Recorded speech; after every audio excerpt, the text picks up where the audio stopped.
आपण तहसीलदार मॅडमला निवेदन दिलेलं आहे. काय सांगतो? आज आम्ही युवासेना उद्धव बाळासाहेब ठाकरे पक्षाच्या वतीनं जी शिंदे फडणवीस सरकारनं कर्जमाफी जाहीर केलेली आहे ते अतिशय फसवी कर्जमाफी आहे आणि ह्या कर्जमाफीचा निषेध करण्यासाठी आज आम्ही तहसीलदार मॅडमला निवेदन दिलेलं आहे. आज आम्ही आमच्या निवेदनात म्हणलेलं आहे की जे शिंदे फडणवीस सरकार प्रचारामध्ये शेतकऱ्याला सांगत होतं की आम्ही संपूर्ण 7/12 कोरा करू, परंतु त्यांनी 7/12 कोरा करण्याऐवजी शेतकऱ्यांना अक्षरशः फसवणूक केलेली आहे. जे 2019च्या कर्जमाफीमध्ये ज्या शेतकऱ्यांनी लाभ घेतला आहे त्यांना ह्यावेळेस त्यांनी कर्जमाफीपासून अलिप्त ठेवले आणि त्यांना 50,000 रुपयाचं प्रोत्साहनपर अनुदान जाहीर केलं आहे. परंतु ते प्रोत्साहन देत असताना सुद्धा त्यांनी दुसरी अट अशी घातली की तुमच्याकडे जर 2 लाख कर्ज असेल तर 1.5 लाख तुम्ही भरायचे, तर तुम्हाला 50,000 रुपये आम्ही देऊ.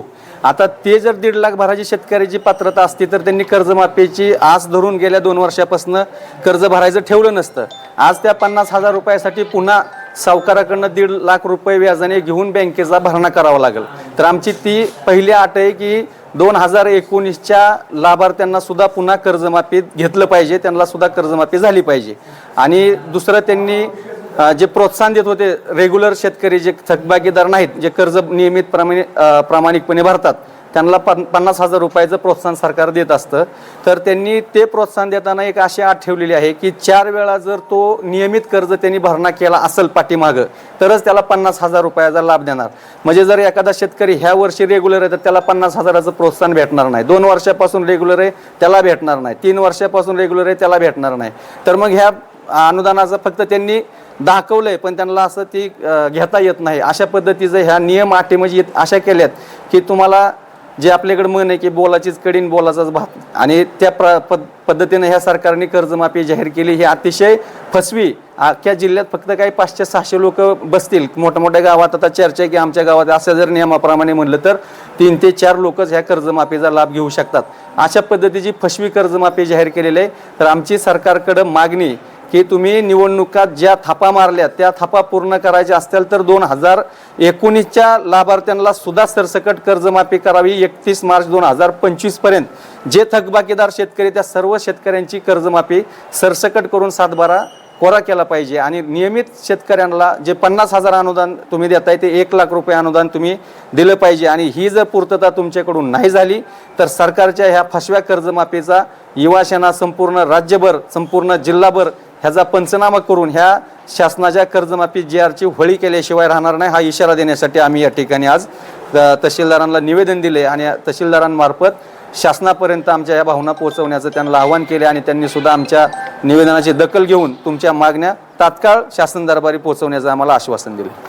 जे आपण निवेदन दिलेलं आहे हे निवेदन तालुका पातळीवरचं आहे का पक्षीय पातळीवर आपल्याला आदेश दिला? नाही, पक्षाकडनं कुठलाही आदेश नाही. पण आज शेतकरी जनमानसामध्ये जो या कर्जमाफीबद्दल संताप आहे, जे ह्या सरकारने फसवणूक केली त्याचा संताप आहे, त्या संतापाला आज आम्ही प्राथमिक स्वरूपात वाट मोकळी करून दिली. आज आम्ही निवेदन देतोय, भविष्यात ह्या JRची होळी करू आणि गावागावात जाऊन शेतकऱ्यांना पेटवून एक प्रचंड मोर्चा आम्ही ह्या तहसील कचेरीवर आणण्याचं आमचं नियोजन सुरू आहे. आपल्या पक्षाची काय वरिष्ठ पातळीवरून पक्षाची काय याविषयी भूमिका आहे? पक्षाचा सुद्धा ह्या कर्जमाफीला 100% विरोध आहे. पक्षाकडून सुद्धा ह्या गोष्टीचा निषेध आमच्या वरिष्ठ जे माध्यमावर बोलते त्यांनी सुद्धा ह्या कर्जमाफीचा त्यांनी निषेध केलेला आहे. आणि त्यांची सुद्धा सरसकट जे उद्धव साहेबांनी अचानक कुणाच्या ध्यानी मनी नसताना सुद्धा विधानसभेमध्ये बोलताना सरसकट कर्जमाफी करून टाकली होती. त्यावेळी शेतकऱ्यांची मागणी नव्हती, ना कुठलं आश्वासन दिलेलं नव्हतं, तरी सुद्धा मुख्यमंत्री म्हणून पहिला निर्णय उद्धव साहेबांनी घेतला होता. आणि ह्या सरकारने वारंवार कर्जमाफीचं आमिष दाखवले, परंतु देताना अशा जाचक नियम अटी घातल्यात की त्या शेतकऱ्याला त्याचा लाभ घेता आला नाही पाहिजे. आणि ह्या कर्जमाफीचं श्रेय घेण्यासाठी एक टीम त्यांची सज्ज की आम्ही कर्जमाफी केली हे सोशल मीडियावरती सांगतात, परंतु हे सर्व फसवेगिरी आणि ह्याचा पंचनामा आम्ही जनतेसमोर करत आहोत. गेल्या काही महिन्यांपूर्वी प्रहारचे जे संस्थापक अध्यक्ष आहेत बच्चू कडू यांनी सुद्धा संपूर्ण कर्जमाफीसाठी शेतकऱ्यांसाठी अन्नत्याग आंदोलन केलं होतं, उपोषणाला बसले होते. त्यानंतर आता ते महायुतीमध्ये गेलेत. नेमकं आता काय कर्जमाफीचा त्यांचा मुद्दा कुठं तुम्हाला वाटतंय का? ते शेतकऱ्यांसाठी आता ते तो मुद्दा उचलतील. आता त्यांनी त्या बाबतीत त्यांनीच उत्तर देणं गरजेचं आहे. तर तुम्हाला काय वाटतं त्यांच्यावर- युतीमध्ये आहेत म्हणल्यावर ते आता नाही त्यांच्यावर लोक बोलतात ना. आता लोकांची तुम्ही जर त्यांच्या पोस्टवर खाली जर कमेंट वाचल्या तर लोक भावना कळेल. मी त्यांच्यावर बोलण्या इतकी आपल्याला काही आवश्यकता नाही. परंतु त्यांनी घेतलेला निर्णय हा चुकीचा आहे. त्यांना तात्पुरती आज आमदारकी भेटली. उद्धव साहेबांनी त्यांना घरी बोलवून राज्यमंत्री केलं होतं. ते सोडून ते गुवाहाटीला गेले. त्यांचा पराभव झाला. त्या शल्यातनं त्यांनी स्वतःचा आशीष दाखवण्यासाठी आंदोलनं केली कर्जमाफीची. परंतु त्यांच्या ज्या मागण्या होतात त्या सरकारने पाळल्यात का हे त्यांनीच बघितलं पाहिजे. आपण बोलायची काही गरज नाही.